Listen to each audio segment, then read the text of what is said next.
ഒരു ഗ്ലാസും കൂടി കുടിച്ചട്ടെ.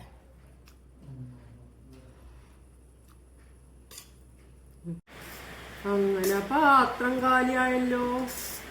അല്ലെങ്കിലും ഞാൻ ഉണ്ടാക്കിയ ഫുഡൊക്കെ ഭയങ്കര ടേസ്റ്റാണ്. തിന്നാലും മതിയാവില്ല. ഇനിയിപ്പോൾ കുട്ടികൾ വരുമ്പോൾ എന്തെങ്കിലും പറയോ, ഓൾക്ക് എന്തായാലും അവിടെ കിട്ടിയിട്ടുണ്ടാവും. ആശ്വാസമായി. 2 കപ്പ് ഇട്ട് എന്നും കുടിച്ചു. അത്രക്ക് ടേസ്റ്റ് ഉണ്ട്.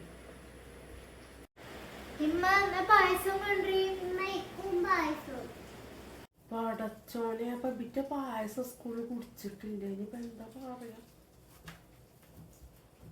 അല്ല, അപ്പൊ നിങ്ങക്ക് സ്കൂളിൽ നിന്ന് പായസം കിട്ടിയിട്ടൊന്നുമില്ലേ? ഞാൻ നിങ്ങൾക്ക് അവിടുന്ന് കിട്ടിയിട്ടുണ്ടാവുന്നില്ല. ഞാൻ കുറച്ച് ഉണ്ടാക്കിയെന്നുള്ളേ, ഞാൻ കുടിച്ചു. അല്ല, ഇന്നലെ വന്ന് സ്കൂളിൽ നിന്ന് നേരത്തെ വരുന്നുണ്ട്, പായസം ഉണ്ടാക്കുന്നുണ്ട്. നമുക്ക് സ്കൂളിൽ ഇന്ന് പായസം ഒന്നും ഉണ്ടായിരുന്നില്ല, ലഡു കിട്ടിയത്. എന്നെ ഫുള്ള് കുടിച്ച് കഴിയുമ്പോൾ ഉണ്ടാക്കിയിട്ട്. അല്ല, 2 പാക്കറ്റ് പാലും 1 പാക്കറ്റ് സേമിയനൊക്കെ ഇവിടെ ഉണ്ടായിരുന്നില്ലേ? അതുകൊണ്ട് ഉണ്ടാക്കിയൊക്കെ ഉമ്മ ഫുള്ളാണ് കുടിച്ച് ചെയ്ത്. ഇതെന്താ അജ്മീർ ചെമ്പോ? എങ്ങട്ടാ അതൊക്കെ പോണ്? അത് കഴിഞ്ഞത് കഴിഞ്ഞു. ഇനിയിപ്പൊ അങ്ങനെ പറഞ്ഞിട്ട് എന്താ? ഇനി ഉണ്ടാക്കുമ്പോ കുടിച്ചാ